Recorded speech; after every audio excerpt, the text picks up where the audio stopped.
আসসালামাইকুম দেশবাসী, আপনারা সবাই কেমন আছেন? আশা করি ভালো আছেন। দোয়া করে সবাই ভালো থাকেন। আজকে আমি আপনাদের সামনে কিছু পুরনো কথা তুলে ধরবো। হয়তো আপনারা অনেকে দেখছেন, ছোটোবেলায় যাদের বয়স হয়তো 30 কাছাকাছি কিংবা 25-40 এর উপরে যাদের বয়স, তারা হয়তো দেখছেন ছোটোবেলায় যে আগে আমাদের ছোটোবেলায় দেখছি আমাদের গ্রামে আউশ ধান হইতো, আমন ধান হইতো। অনেকে চিনবেন, হয়তো চিনবেন না। হ্যাঁ, বিলের ভিতর ধান হইতো, যে আপনার পানির ভিতর হয় মোটা মোটা ধান, এটা হলো আমন ধান। আর আউশ ধানের তো শুকনো জায়গায়, সেই আউশ ধানের চালের ভাত দেখতাম। আর মা চাচিরা শীতকালে রোজা হয়তো, সেই রোজার ভিতর ভর্তা ভাত, কলা ভর্তা, আলু ভর্তা, পরে দুধ, পরে কলা দিয়ে খাইতো, সেই স্বাদ লাগতো। আর আমরা লেপের ভিতর তো কুচি মেরে দেখতাম যে আব্বু আম্মু খাচ্ছে, পরে আমাকে ডাইকের উঠে আমাদেরও খাইছে। অনেক অনেক মিস করি সেই দিনগুলো। সেই দিনগুলো অনেক মিস করি, বারবার খালি মনে পড়ে।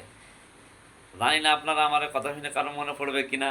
হয়তো আমার দেশ প্রান্ত যে ভাই বেরা, চাচারা চাচিরা, দাদা দাদি, নানা নানি, আত্মীয় স্বজন, বন্ধু বান্ধব যারা দেশে আছে বাইরে আছে, অনেকে হয়তো আমার এই ভিডিওটা দেখে হয়তো মনে মনে মনে কল্পনা করবো যে হ্যাঁ, ঠিকই, বাস্তবতাই।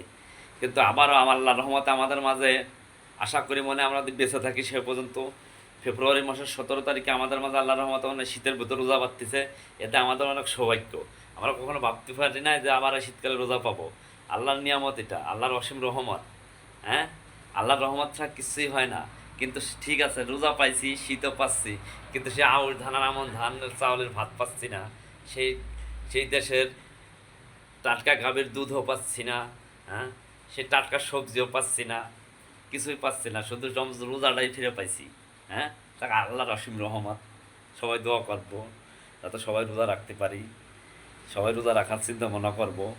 কারণ আমার খুব খুশি লাগতেছে এই কথাগুলো মনে উঠে, জানেন। আজকে আমি একা একা নিজে নিজে ভাইবে এই কথাটা ভাবছি যে আসলে এই ফেব্রুয়ারি মাসের 17 তারিখে রোজা, শীত বাদ দিয়েছে, যাতে সে ছোটোবেলার কথা ফিরে আসিছে, দেখা চলে গেছে ছোটোবেলা কালের কথায়। খুব সৎ জায়গা ভাই, আগের দিন ফিরে পাইতাম। গ্রামের স্মৃতিগুলো মনে পড়ে। কত খেলাধুলা করছি, গোল্লা শুট, ফুটবল, দাঁড়িয়ে খেলা। পরে আমার চাচারা হয়তো, আমার বন্ধু বান্ধবরা বুঝবে, পরে হাডুডু খেলা, ফুটবল খেলা। হ্যাঁ, সড়ং খেলা, হাগাডোগা খেলা, কত খেলা যে নাম অনেকে জানবেন না, বুঝবেন না, কিন্তু কথাগুলো শুনে ওরা খারাপের ভিতর নিয়েন না। আমাদের গ্রাম্য ভাষায় এগুলোই বলে এই খেলাটারে।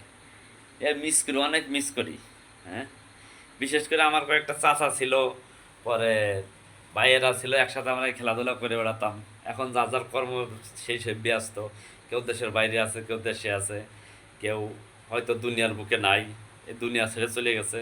আর যারাই দুনিয়া ছেড়ে চলে গেছে তাদের জন্য আমরা দোয়া করি, তারা ভালো থাকুক, আল্লাহ তাদের হেফাজতে রাখুক, আল্লাহ তাদের জান্নাতে নসিব করুক। আর যারা বাইচে আছে তারা যেন দৈনন্দিন জীবনে ভালো কিছু করে, ভালোভাবে, ভালো শান্তিমতো হালাল খাবারকে হালাল রিজিক করে এবং ভালো পথে এবং ইসলাম সহি মৃত্যুবরণ করতে পারি। আমরা সবার প্রতি সেই দোয়া রইল।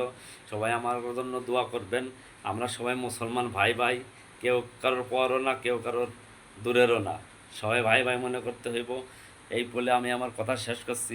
পুরনো দিনগুলো মনে ওঠানোর জন্য আমার যদি ভুলে থাকে তাহলে আমাকে ক্ষমা করে দেবেন। আর যদি সঠিক হয় সবাই আমাদের সাপোর্ট করবেন। বাংলাদেশ জিন্দাবাদ। সবাই ভালো থাকবেন ইনশাআল্লাহ।